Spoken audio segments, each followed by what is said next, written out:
Hi అందరికీ, నేను మీ కవిత. బెండకాయ పులుసు జోంగా ఉంటుందని ఎవరు ఇష్టపడరు, కానీ నేను చూపించిన విధంగా చేయండి. జోమే ఉండదు. పొయ్యి మీద బాండి పెట్టినాక 2 చిట్లు ఆయిల్ వేసి ఎర్రగడ్డ, పచ్చిమిర్చి, తాలింపు గింజలు, ఎండుమిర్చి వేగినాక కరివేపాకు, టమాటాలు, ఉప్పు, పసుపు వేసి టమాటాలు మగ్గనివ్వాలి. టమాటాలు మగ్గినాక మనం కట్ చేసి పెట్టుకున్న బెండకాయ ముక్కలు వేసుకోవాలి. 1 నిమిషం మగ్గనివ్వాలి. ఈ మగ్గేలోపు 1 నిమ్మకాయ సైజు చింతపండు తీసుకొని నానబెట్టుకోవాలి. ఈ మగ్గిన బెండకాయలు 1 స్పూన్ కారం వేసి ఇలా నేను చూపించిన విధంగా తిప్పుకోవాలి.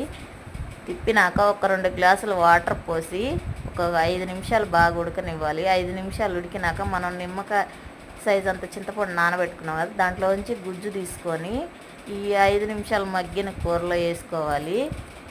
చూడండి, ఇలా 2 భాగం ఉడికినాక చింతపండు పులుసు పోసుకొని 10 నిమిషాలు మగ్గనివ్వాలి. 10 నిమిషాలు మగ్గినాక 1 స్పూను జీలకర్ర పొడి, కొంచెం కొత్తిమీర వేసుకొని గ్యాస్ ఆపుకోవాలి. ఎంతో రుచిగా ఉండే బెండకాయ పులుసు రెడీ అయింది. ఈ వీడియో నచ్చితే లైక్ చేయండి, షేర్ చేయండి, సబ్స్క్రైబ్ చేయండి.